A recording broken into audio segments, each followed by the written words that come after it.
रमा एकादशी कार्तिक मास के कृष्ण पक्ष की एकादशी है।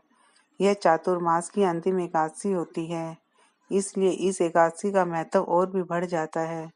इस एकादशी का व्रत रखने और कथा सुनने से पापों का नाश होता है।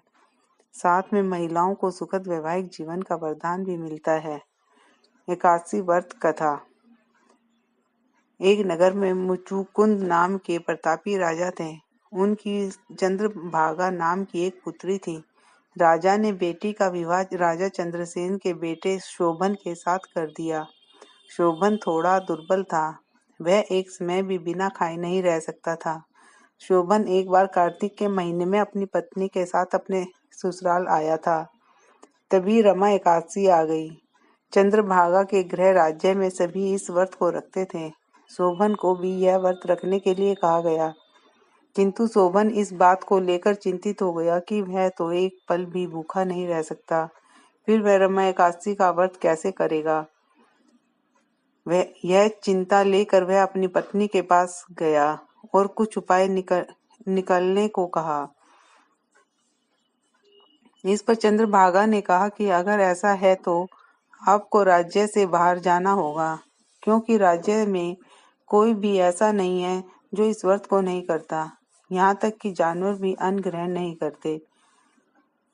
लेकिन शोभन ने यह उपाय मानने से इनकार कर दिया और उसने व्रत करने की ठान ली। अगले दिन सभी के साथ शोभन ने भी एकादशी का व्रत किया, लेकिन वह भूख और प्यास बर्दाश्त नहीं कर सका और प्राण त्याग दिया। चंद्रभागा स्त्री होना चाहती थी, मगर उसके पिता ने यह आदेश दिया कि वह ऐसा ना करे और भगवान विष्णु की कृपा पर भरोसा रखे। चंद्रभागा अपने पिता की आज्ञा अनुसार सती नहीं हुई। वह अपने पिता के घर रहकर एकादशी के व्रत करने लगी। उधर रमा एकादशी के प्रभाव से शोभन को जल से निकाल लिया गया और भगवान विष्णु की कृपा से उसे मंदराचल पर्वत पर धन धान्य से परिपूर्ण और शत्रु रहित देवपुर नाम का एक उत्तम नगर प्राप्त हुआ। उसे वहां का राजा बना दिया गया। उसके महल में रतन और स्वर्ण के खंभे लगे हुए थे। राजा शोभन स्वर्ण और मणियों के सिंहासन पर सुंदर वस्त्र और आभूषण धारण किए हुए बैठा था। गंधर्व तथा अप्सराएं नृत्य कर उसकी स्तुति कर रहे थे। उस समय राजा शोभन मानो दूसरा इंद्र प्रतीत हो रहा था। उन्हीं दिनों मुचुकुंद नगर में रहने वाला सोम शर्मा नाम का एक ब्राह्मण तीर्थ यात्रा के लिए निकला हुआ था। घूमते घूमते वह शोभन के राज्य में जा पहुंचा। उसको देखा। वह ब्राह्मण उसको राजा का जमाई जानकर उसके निकट गया। राजा शोभन ब्राह्मण को देखकर आसन से उठ खड़ा हुआ और अपने ससुर तथा पत्नी चंद्रभागा की कुशल क्षेम पूछने लगा। शोभन की बात सुनकर सोम शर्मा ने कहा, हे राजन, हमारे राजा कुशल से हैं तथा आपकी पत्नी चंद्रभागा भी कुशल से है। अब आप अपना वृत्तांत बतलाइए। आपने तो रमा एकादशी के दिन अन्न जल ग्रहण न करने के कारण प्राण त्याग दिए थे। मुझे बड़ा विस्मय हो रहा है कि ऐसा विचित्र और सुंदर नगर, जिसको न तो मैंने कभी सुना और न ही कभी देखा है, आपको किस प्रकार प्राप्त हुआ। इस पर शोभन ने कहा कि हे देव, यह सब कार्तिक माह के कृष्ण पक्ष की रमा एकादशी का फल है।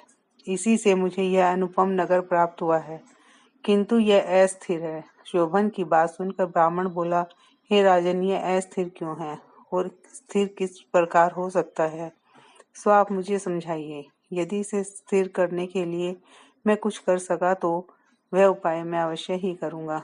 राजा शोभन ने कहा, हे ब्राह्मण देव, मैंने यह व्रत विवश होकर तथा श्रद्धा रहित किया था। उसके प्रभाव से मुझे यह अस्थिर नगर प्राप्त हुआ। परंतु यदि तुम इस वृत्तांत को राजा मुचुकुंद की पुत्री चंद्रभागा से कहोगे तो वह इसको स्थिर बना सकती है। राजा शोभन की बात सुनकर ब्राह्मण अपने नगर को लौट आया। उसने चंद्रभागा के सारा वाक्य सुनाया। इस पर राजकन्या चंद्रभागा बोली, हे ब्राह्मण देव, आप क्या वह सब दृश्य प्रत्यक्ष देख कर आए हैं या अपना स्वप्न कह रहे हैं।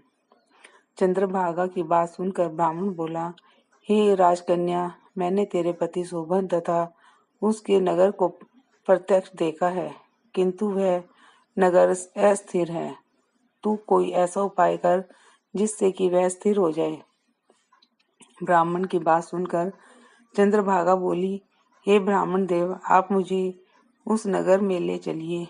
मैं अपने पति को देखना चाहती हूँ। मैं अपने व्रत के प्रभाव से उस नगर को स्थिर बना दूंगी।